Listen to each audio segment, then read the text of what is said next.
In today's video, I'm going to teach you how to show terms and conditions at WooCommerce checkout. This is a really important step for any online store because it helps protect your business and sets clear expectations for your customers before they complete a purchase. We'll start inside your WordPress admin dashboard. Go ahead and log in using your usual admin details. Once you're on the dashboard, look over to the menu on the left-hand side. Find the item labeled Pages. Hover your mouse over Pages and a small submenu will appear.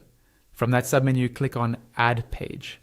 This is where we're going to create the page that will contain your terms and conditions. You'll now be taken to the page editor. At the top, give your page a clear title, such as Terms and Conditions, so it's easy to recognize later. In the main content area, paste or type out your terms and conditions text. This could include things like your refund policy, shipping terms, privacy details, or any rules customers should know before buying. Take your time to format the content so it's easy to read, using headings and short paragraphs where necessary. When you're happy with the content, look to the top right of the screen and click the Publish button. In many themes and setups, a drawer or sidebar may slide open, allowing you to adjust things like the meta title, description, or other SEO-related settings. These are optional, but can be useful if you want your terms page to be indexed correctly by search engines. Once you've reviewed or updated those settings, click Publish again to confirm. Your terms and conditions page is now live.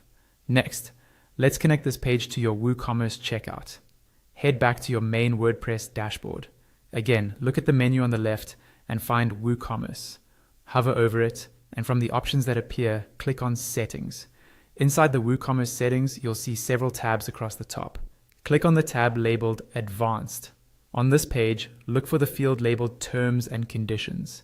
There should be a drop-down menu next to it. Click the drop-down, then either scroll through the list or start typing the title of the page you just created, for example, Terms and Conditions. When you see the correct page appear, click to select it. Once you've selected your Terms and Conditions page, scroll down to the bottom of the screen and click Save Changes. After saving, WooCommerce will automatically show a Terms and Conditions checkbox and link to that page on your checkout, and customers will need to agree before placing their order.